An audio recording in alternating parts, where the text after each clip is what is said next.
नमस्कार, आप देख रहे हैं टोटल टीवी। मैं हूं सौरभ जौहरी। हमारी खास पेशकश में आपका स्वागत है। हरियाणा में निकाय चुनाव की तैयारियां जोरों पर हैं। प्रदेश सरकार निकाय चुनाव को जल्द कराने को लेकर अपनी प्रतिबद्धता जाहिर कर चुकी है। तो वहीं कांग्रेस ने हरियाणा में निकाय चुनाव बैलेट पेपर से कराने की नई मांग की है। दरअसल विधानसभा चुनाव में हार के बाद से कांग्रेस ईवीएम को लेकर कई सवाल खड़े कर चुकी है। कांग्रेस बीजेपी पर यह आरोप लगा रही है कि ईवीएम के जरिए कई जगह गड़बड़झाला हुआ है। हालांकि चुनाव आयोग ईवीएम से ही मतदान कराने की तैयारी कर रहा है। अलग अलग जिलों में ईवीएम से चुनाव कराने के लिए ईवीएम पहुंचने भी लगी हैं। पिछले दिनों हिसार में ईवीएम की खेप पहुंची। हिसार में वार्ड बंदी का नोटिफिकेशन भी जारी किया गया। ऐसे में सवाल यह कि कांग्रेस निकाय चुनाव को बैलेट पेपर से कराने की मांग क्यों कर रही है और कांग्रेस की यह मांग कितनी जायज है, और अब क्या बैलेट पेपर से होगा निकाय चुनाव? चुनाव आयोग मानेगा? यह सवाल है।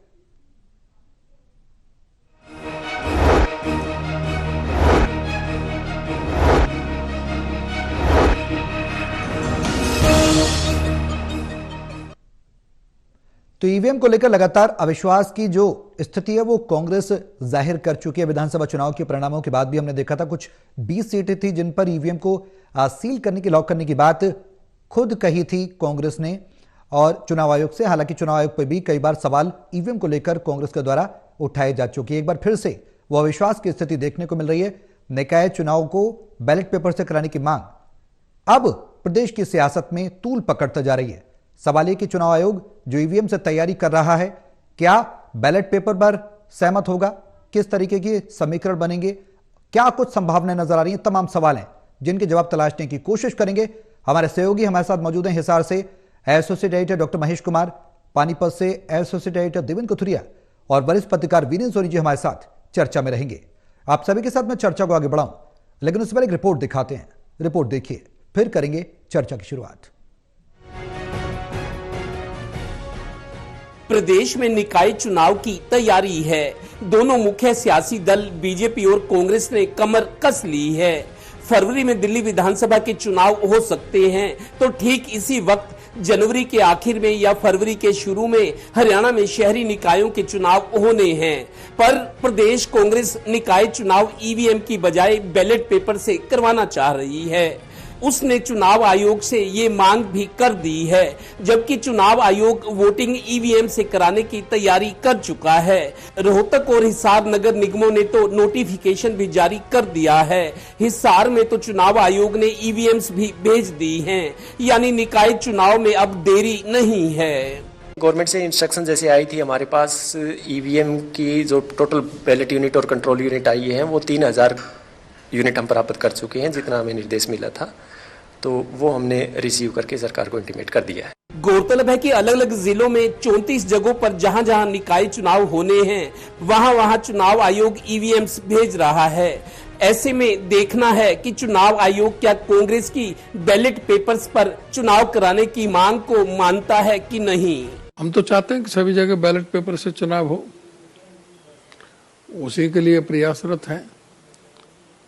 ईवीएम पर कोई भरोसा नहीं रहा है और ये सारा देश में अब आपको पता है कि जो किस तरह से सुप्रीम कोर्ट में भी और सभी जगह ये मामले चल रहे हैं और इसका जल्दी ही फैसले होंगे।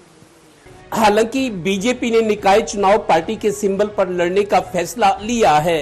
कांग्रेस भी नगर निगम चुनाव अपने सिंबल पर लड़ने का फैसला कर चुकी है। नगर परिषद और नगर पालिका चुनाव कांग्रेस सिंबल पर लड़े कि नहीं, इसके लिए कमेटी बनाई गई है। पार्टी अपने हाईकमान से भी दिशा निर्देश लेगी, क्योंकि प्रदेश के विधानसभा चुनाव में पार्टी की अप्रत्याशित हार की 2 स्तरों पर समीक्षा में ही 2 महीने निकल गए हैं। नतीजा अब तक कोई नहीं निकला। अभी तो अपनी अपनी कमीज ही उजला होने का दम भरा जा रहा है। चलिए देखिए, अब बीजेपी और कांग्रेस में शहरी सरकार बनाने का एक और संघर्ष दिखेगा। जिंदाबाद जिंदाबाद। Haryana bureau, total news. तो कांग्रेस ने चुनाव आयोग से मांग की है कि बैलेट पेपर से चुनाव कराए जाएं। खुद प्रदेश अध्यक्ष उदय भान भी ये कह रहे हैं कि ईवीएम पर भरोसा नहीं रहा है। अब सवाल ये कि एक बार फिर से बैलेट पेपर और ईवीएम के बीच में खींचतान देखने को मिल रही है। खासकर कांग्रेस वही बात दोहरा रही है, ईवीएम पर अविश्वास जता रही है। देवेश, शुरुआत में चर्चा की आपसे करना चाहूंगा, कांग्रेस लगातार ईवीएम को लेकर सवाल खड़े करती रही है। हमने देखा कि विधानसभा चुनाव के दरमियान भी कांग्रेस ने ईवीएम को लेकर कई सवाल खड़े किए। अब सवाल यह कि बैलेट पेपर से निकाय चुनाव की मांग जो कांग्रेस कर रही है उस पर क्या कुछ संभावनाएं नजर आ रही हैं? देखिए सौरभ, हरियाणा के विधानसभा चुनाव से पहले, हार जीत का फैसला होने से पहले भी ईवीएम को लेके कई बार चर्चाएं हुई, सेमिनार भी हुए हैं, ये मीडिया में सुर्खियां बना भी है ये मामला। हरियाणा के तुरंत बाद जब महाराष्ट्र में फिर बीजेपी की सरकार बनी है, रिपीट हुई है और बीजेपी को अब तक की सबसे ज्यादा सीटें मिली है, तो महाराष्ट्र की शिवसेना, उद्धव ठाकरे वाली शिवसेना ने भी आपत्ति की है।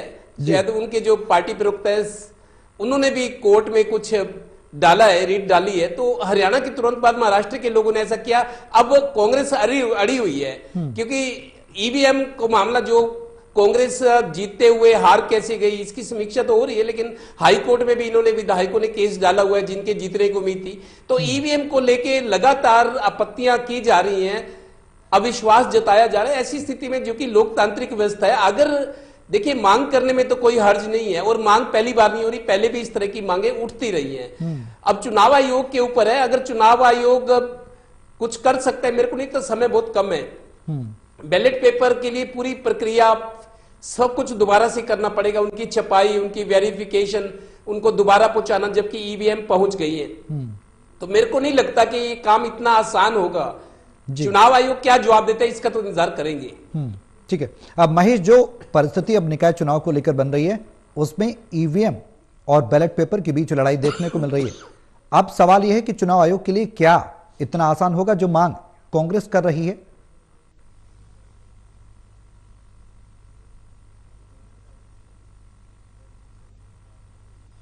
देखिए, मुझे लगता है कि कोई लड़ाई नहीं है यहाँ पर। ईवीएम से ही आगामी जो निकाय चुनाव है वो करवाए जाने हैं। नगर निगमों के चुनाव ईवीएम मशीनों से ही करवाए जाएंगे।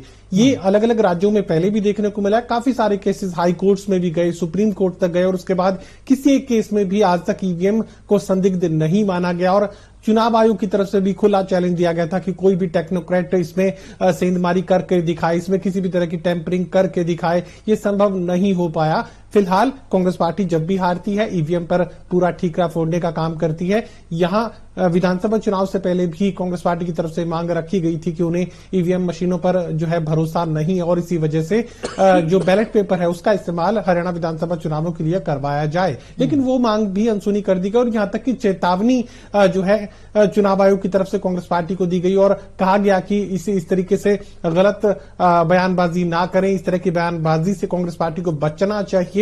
तल्ख टिप्पणी यहां पर चुनाव आयोग की तरफ से कांग्रेस पार्टी पर की गई थी, जो बार बार ईवीएम मशीनों को संदिग्ध साबित करने की कोशिश कांग्रेस पार्टी की तरफ से की गई। फिलहाल आने वाले निकाय चुनाव ईवीएम मशीनों से ही करवाए जाएंगे। कांग्रेस पार्टी की मांग चाहे जो भी हो, मुझे नहीं लगता कि किसी भी तरह की संजीदगी इस मांग को लेकर, ईवीएम मशीनों के इस्तेमाल को लेकर किसी भी तरह का संशय यहां पर चुनाव आयोग में देखने को मिलेगा। शुरुआत से ही ईवीएम मशीन को पूरी तरह एक तरीके से फिट माना गया था चुनाव आयोग की तरफ से।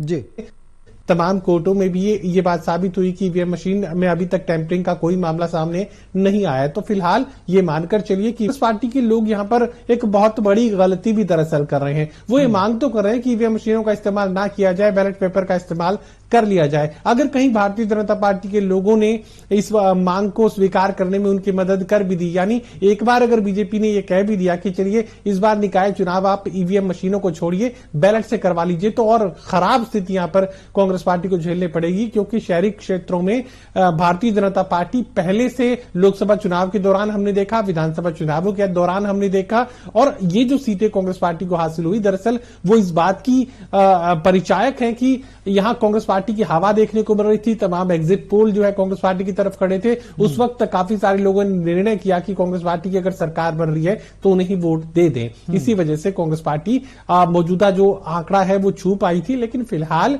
यहां यहाँ जो स्थिति है पूरी तरह स्पष्ट है। ऊपर मोदी की सरकार है, हरियाणा प्रदेश में 5 सालों के लिए नायब सैनी की सरकार है और तीसरे इंजन का जिक्र यहाँ पर भारतीय जनता पार्टी के लोग कर रहे हैं। तो फिलहाल अगले 5 सालों के लिए रोड मैप जनता के लिए भी पूरी तरह क्लियर है। कांग्रेस पार्टी की अंदरूनी स्थिति क्या है ये किसी से भी छिपी हुई नहीं है। तो फिलहाल अंदरूनी हालात को वोटर भी जानता है, पहचानता है। आने वाले 5 सालों में किसके साथ चलने में फायदा है ये वोटर आसानी से समझ सकता है। ईवीएम को लेकर किसी भी तरह की संशय की स्थिति ना तो चुनाव आयोग को है, मुझे नहीं लगता कि वोटर्स में भी इस तरह की कोई संशय की स्थिति है। हाँ, एक मांग जरूर कांग्रेस पार्टी के लोग उठा सकते हैं, अगर कहीं मान ली गई तो सबसे बड़ा नुकसान यहां कांग्रेस पार्टी का ही होगा। वीरेंद्र जी, कांग्रेस की मांग को लेकर अगर बात की जाए तो क्या जायज है कांग्रेस की मांग बैलेट पेपर पर चुनाव पर विश्वास और ईवीएम पर अविश्वास? नहीं, देखिए, कांग्रेस खुद इस मांग के प्रति गंभीर नहीं है। ये सिर्फ मांग के लिए मांग है, क्योंकि देखिए प्रदेश अध्यक्ष उदय बहान जो है ये उनको भी मालूम है कि ये मांग तो मान ही नहीं जाने वाली, तो वैसे ही अनावश्यक मांग कर रहे हैं। कोई इसके लिए वो भी गंभीर नहीं है। मतलब अगर कांग्रेस इतनी गंभीर होती तो पहले चुनाव आयोग को ज्ञापन देती, कहती कि अगर हम निगम चुनाव जो है, आप नगर पालिका नगर परिषद का चुनाव जो है बैलेट पेपर पर कराया जाए। उन्होंने चुनाव आयोग को तो लिखकर दिया नहीं है, वैसे ही मांग कर दी है। और ये देखिए, अगर जब लोकसभा चुनाव हुए थे, कांग्रेस की 5 सीटें हरियाणा में आई थी, तो तब तो कांग्रेस इसकी मांग के लिए कोई गंभीर थी नहीं, तब तो कांग्रेस ने मुद्दा उठाया नहीं था। तो अब विधानसभा चुनाव का अनुभव देखते हुए कांग्रेस को अगर अपने विश्लेषण करना चाहिए, अपना आंतरिक जो है वो अपने तथ्यों को देखना चाहिए, तो ये कांग्रेस उस तथ्यों की उपेक्षा करके कांग्रेस वैसे ही मांग कर रही है। अगर ईवीएम का अगर इनका परिणाम अनुकूल आ जाए तो ईवीएम ठीक होती है, ये लोग सभी कह रहे हैं। जब परिणाम आपके अनुकूल नहीं आता, विपरीत आता है, तो आप दोष ईवीएम पर देने लगते हैं। तो मुझे नहीं लगता कि प्रदेश अध्यक्ष की इस मांग से दूसरे लोग भी सहमत होंगे। एक उन्होंने मांग के लिए मांग कर दी है, और ये देखिए प्रदेश अध्यक्ष ने तो खुद जो अपने जो हरियाणा में हार हुई है उसकी नैतिक जिम्मेदारी नहीं ली, लोग उनसे इस्तीफा मांग रहे हैं। चौधरी वीरेंद्र सिंह ने उनसे इस्तीफा मांगा है आज। तो इसलिए मतलब प्रदेश अध्यक्ष जो है अपनी तरफ जो मुद्दे को जो है भटकाने के लिए इस तरह की मांग कर रहे हैं। हालांकि देखिए, वो प्रदेश अध्यक्ष से नैतिक रूप से तो उनकी जिम्मेदारी बनती है, बिल्कुल वो इस्तीफा देने के लिए पेशकशी कर सकते थे, तो लेकिन उन्होंने तो पेशकशी भी नहीं की है। अब जो हार हुई है, हार के कारणों का, हार की जिम्मेदारी किसकी है? हरियाणा के अंदर अगर हार हुई है तो उसकी कहीं ना कहीं जिम्मेदारी तो प्रदेश अध्यक्ष पर आती है, कहीं ना कहीं तो उनकी कमी रही होगी। तो उस पर अगर आप मंथन करने के बजाय अनावश्यक इस तरह के मुद्दे उठा रहे हैं जिसका कोई सार नहीं है। और कांग्रेस को तो निगम चुनाव की तैयारी की तरफ जुटना चाहिए। वो तैयारी तो कुछ है नहीं कांग्रेस की, कांग्रेस उस चुनाव के प्रति गंभीर भी दिखाई नहीं दे रही। तो एक तरह से मुझे लगता है ये अनावश्यक मांग किया है और उसको कोई इसका जन समर्थन भी नहीं मिलेगा। देवेंद्र, जो कांग्रेस की स्थिति है मौजूदा किसी से छिपी नहीं है, अंदर खाने नूरा कुश्ती चल रही है। आज जिस तरीके से वीरेंद्र जी ने भी कोट किया, अब सवाल यह है कि कांग्रेस के लिए क्या ईवीएम और बैलेट पेपर में उलझना दिलचस्पी रहना चाहिए या फिर पार्टी संगठन को मजबूत करना? क्योंकि कांग्रेस के आगे दोहरी चुनौती है, आंतरिक नूरा कुश्ती को थामना, निकाय चुनाव के लिए आगे प्रतिबद्धता से लगना और संगठन को मजबूत करना, जो कि सबसे बड़ी चुनौती एक लंबे अरसे से प्रदेश में बना हुआ है। स्वरूप, देखिए, अगर कांग्रेस ये कहती है कि ईवीएम में गड़बड़ी है, तो मैं मानता हूं कम से कम 8 से 9 कारण है कांग्रेस क्यों हारी। सारा माहौल बना हुआ था, कांग्रेस सिर्फ ईवीएम की वजह से नहीं हारी, और भी कारण है। ईवीएम का अगर चलो उनकी आपत्ति को थोड़ा सा हम मान भी ले, कंसीडरेशन में रखें, लेकिन और भी कारण है, खाली ईवीएम कारण नहीं है कि कांग्रेस हारी है। अब देखिए, जिस तरीके से 28 सीटिंग एमएलए को टिकट दिया गया, भूपेंद्र हुड्डा की मर्जी चली, सभी उनमें 70 साल के भी लोग थे जो लगातार 3 बार विपक्ष में रहे, गोहाना के विधायक थे, और भी कुछ लोग थे, खरखोदा वाले थे। 3 बार जीतने के बाद जब लोगों को लगा काम हो नहीं रहे, 3 बार हमने जितवाया, हमेशा हमारा विधायक विपक्ष में है, तो क्या जरूरत है? तो शायद उनको बीजेपी वाली बात ठीक लगी कि मोदी की सरकार बनी हुई है, ऊपर नीचे बीजेपी की सरकार बनी तो विकास तेज होगा।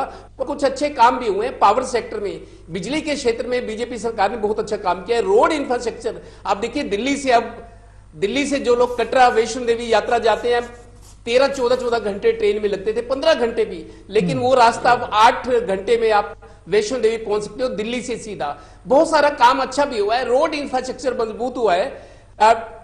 ऑनलाइन सेवाओं से थोड़ा भ्रष्टाचार पे भी अंकुश लगा है, लोगों को दफ्तरों में नहीं जाना पड़ता, जो पढ़े लिखे लोग हैं या सीएचसी सेंटर है वहां उनके काम होते। कारण और भी हैं, शैलजा का रूट जाना, भूपेंद्र हुड्डा को लेकर रणदीप सुरजेवाला, कुमारी शैलजा का उनका विरोध करना, सभी विधायकों को टिकट दे देना, और लोकसभा चुनाव के बाद कांग्रेस सोच के बैठ गई कि बीजेपी को तो लोग खारिज कर रहे हैं, कांग्रेस की सरकार आ रही है, बिना होमवर्क किए इसी खुश फहमी में मैदान में कूद गए। जबकि बीजेपी 5 सीटें लोकसभा के हारने के बाद रात दिन नए नए प्रयोग किए, नई नई जिम्मेदारियां बांटी, रात दिन बड़े बड़े नेता, आप देखिए बिल्कुल लग कर काम डॉक्टर सतीश पूनिया कहां से नेता आए, मतलब खाली ईवीएम का नहीं था। दूसरी बात सौरभ आपको बता दूं, ईवीएम वाला मसला पिछले दिनों हमने देखा, 1.5-2 महीने पहले सुप्रीम कोर्ट भी गया है। सुप्रीम कोर्ट ने भी ईवीएम में गड़बड़ियों की बात को नकार दिया है, सबके सामने था। सुप्रीम कोर्ट तक ने कहा कि ईवीएम पर जो आरोप लगाए जा रहे हैं, एक्सपर्ट की राय सुप्रीम कोर्ट ने ली है और आखिर इन आरोपों को खारिज कर दिया। जब सुप्रीम कोर्ट ही नहीं माना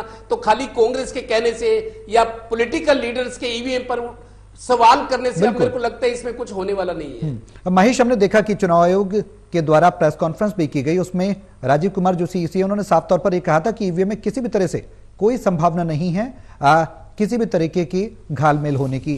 कोर्ट ने भी अपना स्टैंड क्लियर किया कि ये जो मुद्दा उठाया जा रहा है ईवीएम में गड़बड़ी का, इसको पूरी जो पारदर्शिता के साथ चुनाव आयोग के द्वारा कराया जा रहा है, तमाम सबूत भी चुनाव आयोग के द्वारा रखे गए थे सामने।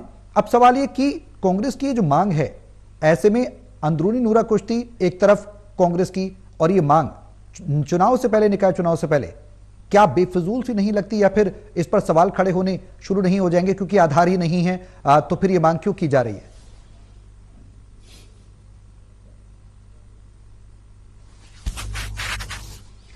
यकीनन ये मांग जो है पूरी तरह बेफजूल है। ये फजूल इसलिए सबसे ज्यादा है क्योंकि यहां कांग्रेस पार्टी के लोग भी ये जानते हैं कि निकाय चुनावों में, नगर निगमों के चुनाव में किस तरह का परिणाम सामने आने वाला है। अब उस परिणाम को आने से तो कांग्रेस पार्टी के लोग नहीं रोक सकते हैं, लेकिन उसके लिए एक पहले से एक ग्राउंड यहां पर जरूर तैयार करते हुए नजर आ रहे हैं कि उसके बाद जो चुनाव परिणाम सामने आएगा, यकीनन मीडिया के कैमरे फिर सामने आएंगे, फिर माइक लगाकर ये पूछा जाएगा कि आखिर ये क्या हुआ, ये हश्र कैसे हुआ, ये सवाल फिर सामने आएंगे। और इन्हीं सवालों के जवाब पहले से यहां पर कांग्रेस पार्टी के लोग तैयार कर रहे हैं, ये कहने के लिए कि हमने तो पहले से कहा था कि बैलेट पेपर्स का इस्तेमाल किया जाए, लेकिन ईवीएम मशीनों का इस्तेमाल किया गया। अब हमने कुछ नहीं किया, जो किया है ईवीएम मशीनों ने किया है। जनता तो कांग्रेस पार्टी को वोट देना चाहती थी। अब ये पूरी जमीन पहले से तैयार की जा रही है, वरना मुझे लगता है कि जो बयान दे रहे हैं खुद उदय बहान, वो ये बखूबी जानते हैं कि अब ईवीएम मशीनों का इस्तेमाल ही होना है, बैलेट का इस्तेमाल इसमें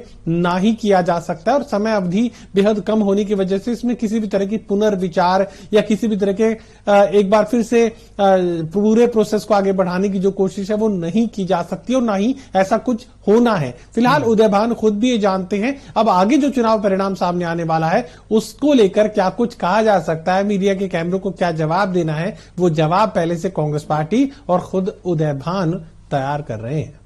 वीरेंद्र जी, बिल्कुल बिल्कुल महेश ने जो बात का जिक्र किया बिल्कुल सही बात है। जवाब तैयार करना, जो जवाबदेही है उससे बचना, क्योंकि हार के कारणों की समीक्षा के लिए पार्टी ने कमेटी बनाई, उसमें भी कोई जिम्मेदारी लेने को राजी नहीं हुआ।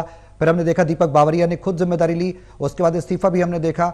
उदय बहान ने खुद प्रदेश अध्यक्ष के तौर पर जिम्मेदारी नहीं ली। उधर खींचतान शीर्ष नेतृत्व से कहीं ना कहीं कांग्रेस की अंदर खाने देखने को मिली। अब सवाल है कि पार्टी को अपने अंदर मंथन करना चाहिए, चुनाव आयोग पर सवाल उठाने से बेहतर है कि पार्टी के पास क्या अभी भी समय है, क्या कोई विकल्प है जिससे कि बेहतरी की तरफ आगे बढ़ा जा सके, क्योंकि ईवीएम में किसी भी तरह की गड़बड़ी से खुद जिस तरीके से देवेंद्र ने भी कोट किया कि सुप्रीम कोर्ट ने भी इनकार किया, चुनाव आयोग ने भी इस बात को स्पष्ट पहले ही कह दिया है, तो कांग्रेस पार्टी को कहीं ना कहीं आत्मपरीक्षण करने की जरूरत है। ऐसी परिस्थिति में संगठन को मजबूत कर आगे चले और निकाय चुनाव से बढ़ते बढ़ते आगे विधानसभा चुनाव की दहलीज पर पहुंचे। बेशक कम समय लगे या ज्यादा समय लगे वो एक अलग बात है, क्योंकि हम अक्सर जिक्र भी करते रहे हैं चर्चा के दरमियान कि शहरी जो चुनाव होते हैं वहीं से बड़ा नेता निकल कर जाता है।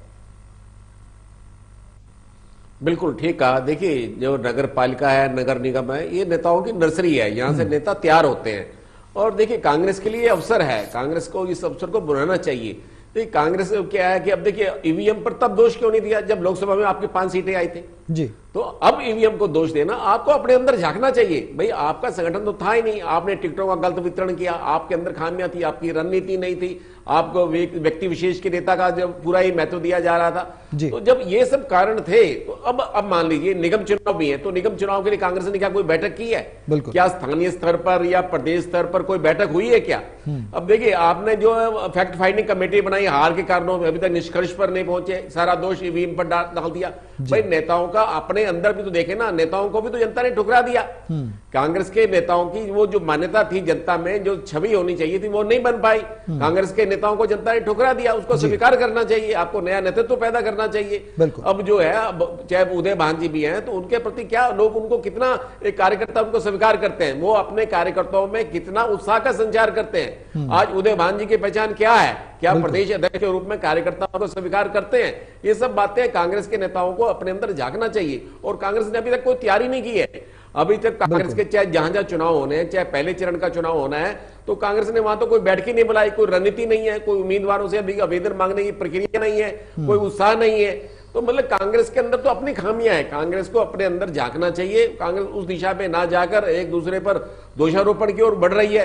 तो कांग्रेस के नेता एकजुट है ही नहीं। कांग्रेस के नेता एकजुट होकर बैठे, हार के कारणों का विश्लेषण करें, एक स्तर पर बैठ ही नहीं सकते, एक मंच पर आ ही नहीं सकते। तो निगम चुनाव का परिणाम क्या होगा, वो तो बिल्कुल सामने दिखाई दे रहा है क्या परिणाम आने वाले हैं। तो इसलिए कांग्रेस के नेताओं को अपने अंदर झांकना चाहिए, पार्टी को एकजुट करना चाहिए, और कार्यकर्ताओं में उत्साह का संचार करना चाहिए। कार्यकर्ता बिल्कुल निराश है, कार्यकर्ताओं को लग रहा है कि ये जो नेता है ये पार्टी का उद्धार नहीं कर सकते। अब इनके हाथ में जो है कोई शक्ति नहीं रही, कोई आकर्षण नहीं रहा, जनता में इनकी वो छवि नहीं रही। इसलिए नेताओं को भी अब जो है नया नेतृत्व खड़ा करना चाहिए कांग्रेस को। तो कांग्रेस में आमूलचूल परिवर्तन की आवश्यकता है। बिल्कुल परिवर्तन की जरूरत है, और ऐसे परिवर्तन के बीच क्या कांग्रेस अपनी हार के कारणों को तलाश पा रही है? क्या कांग्रेस कुछ सबक ले पा रही है? क्योंकि लोकसभा में जिस तरीके से सीटें आई, 5 सीटें, उससे गदगद कांग्रेस देखी। उसके बाद विधानसभा में उतनी तैयारी नजर नहीं आई, अलग अलग खेमों में पार्टी बटी हुई नजर आई। शैलजा गुट अलग था और हुड्डा गुट अलग था। अंतर विरोध की स्थिति जो पार्टी के अंदर रही, वही एक बड़ी चुनौती देवेंद्र आने वाले समय में पार्टी के लिए बनती जा रही है, और ज्यादा गंभीर स्थिति होगी अगर आत्म परीक्षण नहीं किया तो।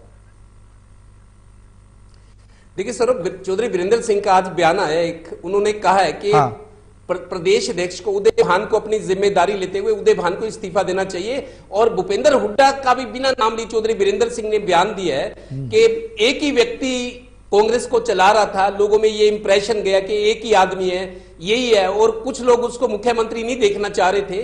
तो प्रदेश अध्यक्ष पर और सबसे बड़े नेता पर, जिसकी अगुवाई में चुनाव लड़ा गया, जिन्होंने फ्री हैंड जिनको पार्टी ने दिया, तो आज चौधरी वीरेंद्र सिंह ने दोनों पर निशाना साधा है कि पार्टी की, उन्होंने ये भी कहा चौधरी वीरेंद्र सिंह ने कि मैं एक बहुत बड़ा एक योजना लेकर आ रहा हूं कि कांग्रेस को कैसे मजबूत किया जाए। मतलब चौधरी उदय भान और भूपेंद्र हुड्डा के लिए अब चौधरी वीरेंद्र सिंह एक योजना लेकर आ रहे हैं कि ये तो फ्लॉप हो गए, मेरे पास एक योजना है। मतलब इतना होने के बाद 2 महीने हो गए हैं, हार के कारणों का पता नहीं, मिल आपस में बैठ नहीं सकते मिल के, कहीं किसी ने चाय पीते देखा हो, चर्चा करते देखा हो, अभी भी बिखरे बिखरे हैं। तो जो नतीजा आया, मेरे को लगता है ऐसी परिस्थितियां बनी हुई थी जो अंजाम उनके सामने है। और अब चौधरी वीरेंद्र सिंह कोई योजना लेकर आ रहे हैं कि कांग्रेस को कैसे ये योजनाएं हाईकमान से मिलेंगे। ये योजनाएं नई नहीं आ रही है। हमने देखा शमशेर गोगी भी एक प्लान की बात कर रहे थे, नेतृत्व परिवर्तन की बात कर रहे थे। महेश, क्या ये योजनाएं जो अलग अलग नेता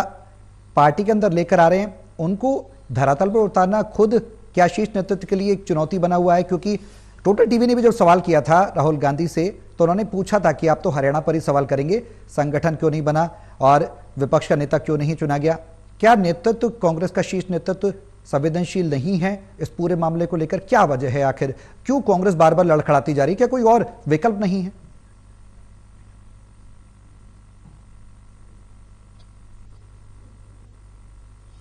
देखिए, बिल्कुल ये बात है, कांग्रेस पार्टी के पास कोई विकल्प नहीं है। भले ही 72 टिकटें भूपेंद्र सिंह हुड्डा ने बांटी हो, उसके बाद जो चुनाव परिणाम आए वो सबके सामने है, किस तरीके से स्पष्ट प्रचंड बहुमत की सरकार भारतीय जनता पार्टी ने बनाई, जबकि इतनी हवा कांग्रेस पार्टी के साथ खड़ी थी। ये सही बात है कि कोई विकल्प यहां पर कांग्रेस पार्टी के शीर्ष नेतृत्व के पास नहीं है। चाहे मल्लिकार्जुन खड़गे की बात की जाए या गांधी परिवार की बात की जाए, विकल्प नहीं है। भले ही पुअर परफॉर्मेंस यहां पर भूपेंद्र सिंह हुड्डा का देखने को मिला हो, लेकिन बावजूद इसके उन्हें उनके सिंहासन से नहीं हिला पा रहे हैं। कांग्रेस पार्टी के शीर्ष नेतृत्व के लोग भूपेंद्र सिंह हुड्डा की कुर्सी तक नहीं पहुंच पा रहे हैं। भले ही नेता प्रतिपक्ष अभी तक भूपेंद्र सिंह हुड्डा को घोषित नहीं किया गया हो, भले ही हुड्डा के विरोधी इतना जरूर कर पाए हो, लेकिन उससे आगे वो नहीं कर पाए।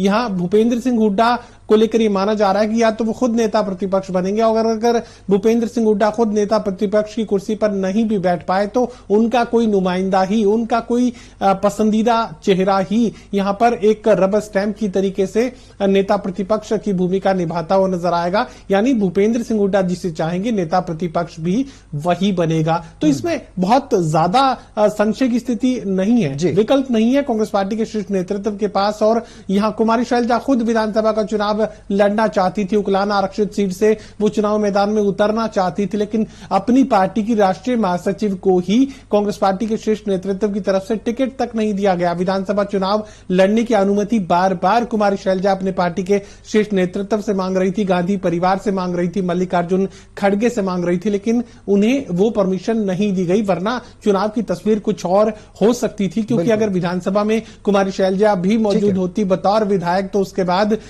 एक मुख्यमंत्री के चेहरे को लेकर भी एक संशय की स्थिति वोटर्स के सामने बन सकती थी और इसका फायदा कांग्रेस पार्टी को मिल सकता था। लेकिन वो सब कुछ नहीं किया गया। अभी स्थिति इस तरीके की है कि विकल्प यहां पर कांग्रेस पार्टी के पास नहीं है। और यहां चौधरी बीरेंद्र सिंह का जिक्र आप कर रहे थे और वो किसी प्लान का जिक्र कर रहे थे। अगर चौधरी बीरेंद्र सिंह इतने ही मंजे हुए खिलाड़ी थे और उनके पास कोई बहुत अच्छा प्लान भी था तो उचाना की सीट से वो अपने बेटे को चुनाव क्यों नहीं जितवा पाए? ब्रिजेंद्र सिंह को आईएएस की कुर्सी से उतार कर यानी रिटायरमेंट लेकर भारतीय जनता पार्टी का सांसद बनाया और उसके बाद कांग्रेस पार्टी में वो ऐन मौके पर शामिल हुए, लेकिन अपने उचाना सीट से वो ब्रिजेंद्र सिंह को चुनाव नहीं जितवा पाए। बिल्कुल, अब आगे रणनीति किस तरीके की रहेगी? क्या कांग्रेस के लिए और चुनौतियां बढ़ेंगी? क्या ईवीएम और बैलेट पेपर की जो मांग, लगातार बैलेट पेपर की कांग्रेस मांग उठा रही है, ईवीएम से चुनाव आयोग लगातार निकाय चुनाव की तैयारी कर रहा है, किस तरीके की परिस्थिति देखने को मिलेगी? क्या चुनाव आयोग मानेगा, जिसकी संभावना फिलहाल कम ही नजर आ रही है? कांग्रेस हार के लिए एक दूसरे पर ठीकरा फोड़ती नजर आ रही है। आने वाले समय में और बड़ी चुनौती पार्टी के सामने हो सकती है, परिस्थिति जग जाहिर है। बहुत शुक्रिया आप सभी का हमारे साथ इस चर्चा में शामिल होने के लिए, और यहां पर रुक रहे हैं ब्रेक के लिए।